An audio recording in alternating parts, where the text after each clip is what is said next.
Hello everyone, it's Menenberg. It's the second Friday of remote learning for this school year, and I'm going to introduce you to a brand new thing I'm going to start doing, hopefully every Friday, where I go and rant.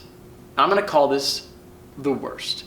That's right, my friends, my mug even says the worst. So I'm going to pick a topic, whatever's on my mind at the time, and I'm going to rant about it. In the case of this week, my rant is about remote learning.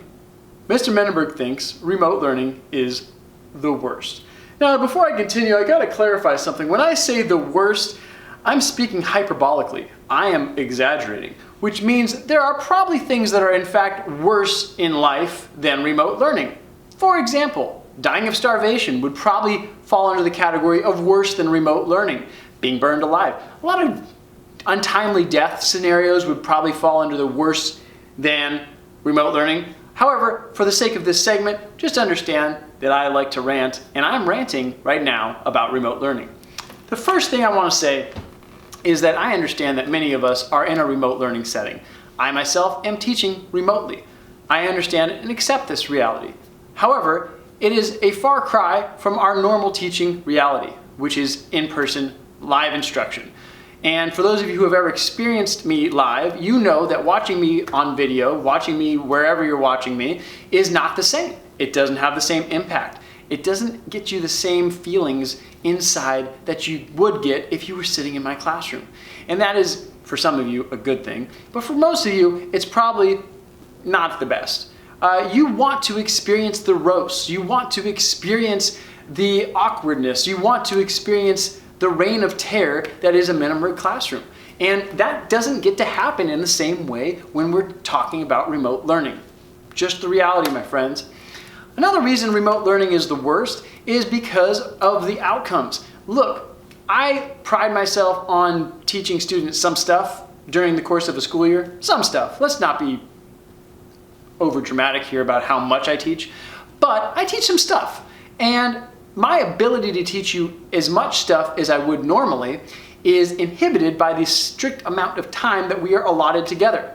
In addition to that, because of attendance policies across various districts, not all students are required to show up to these meetings or class settings that we're doing remotely. For example, a student in my class can demonstrate that they attended our class simply by doing the task that I've asked them. They don't have to show up to the meeting. They don't have to have the camera on. They don't have to have the microphone on. I could never see their face the entire school year, and they could get 100% attendance based on our policy right now. That's the worst.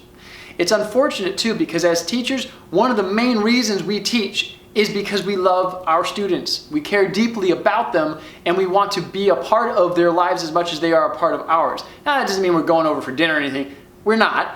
But it does mean that we're able to see them on a daily basis, or at least a regular basis. We can see how things are with them. We can check in. We can understand what their struggles are, and therefore be able to assist and support them in more effective ways. If they don't have the camera on, if they don't have the microphone on, if we never hear from them outside of them completing some worksheet that we assign, it's going to be difficult to know how they're actually doing. So our role as instructor, as teacher, is significantly limited by a remote setting. Again, I'm going to pause and just say this. I understand. This is reality for a lot of us. It's better than no instruction. It's better than no learning, obviously. However, let's be honest and just admit it's not as good. Coffee. Now, on a more serious note, one of the real reasons I struggle with remote learning is because I do actually care deeply about my students. And there have been studies that are continuing to study this, the effects of being apart, of not being in a social environment like a school setting, is negatively impacting many, many, many students. Part of the reason we do schooling is to socialize adolescents, kids, right?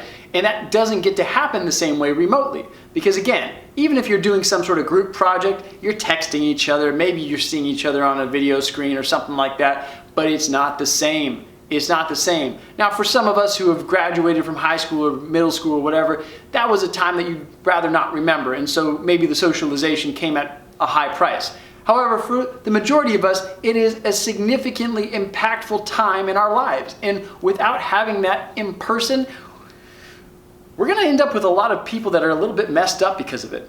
Now, what those effects are, remains to be seen.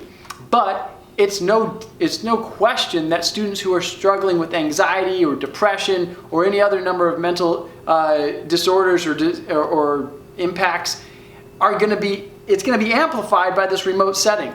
Being away from other people is hard. We are not meant to live in isolation, my friends. And so when we can't socialize and we can't be in a classroom and goof off and try to crowd through the halls during a passing period, it's not going to be great. It will in fact be the worst.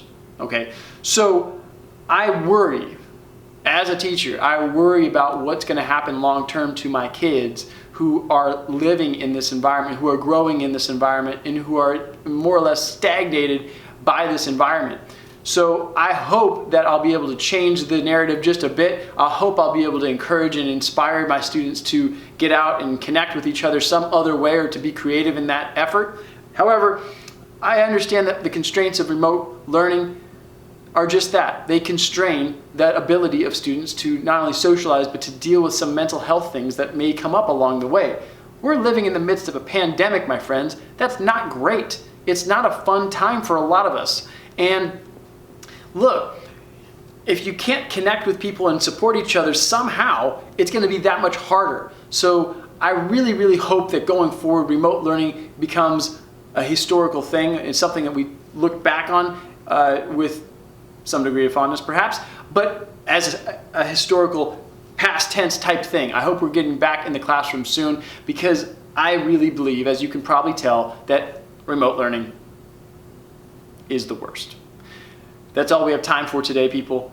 Please leave your comments. I'd love to hear what you think is the worst this week. And next week, we'll talk about something else. I might talk about some random word that bothers me that I see on social media. Words like adulting, for example. We'll see where this goes. But for now, have a great weekend. And remember, life is about choices, my friends.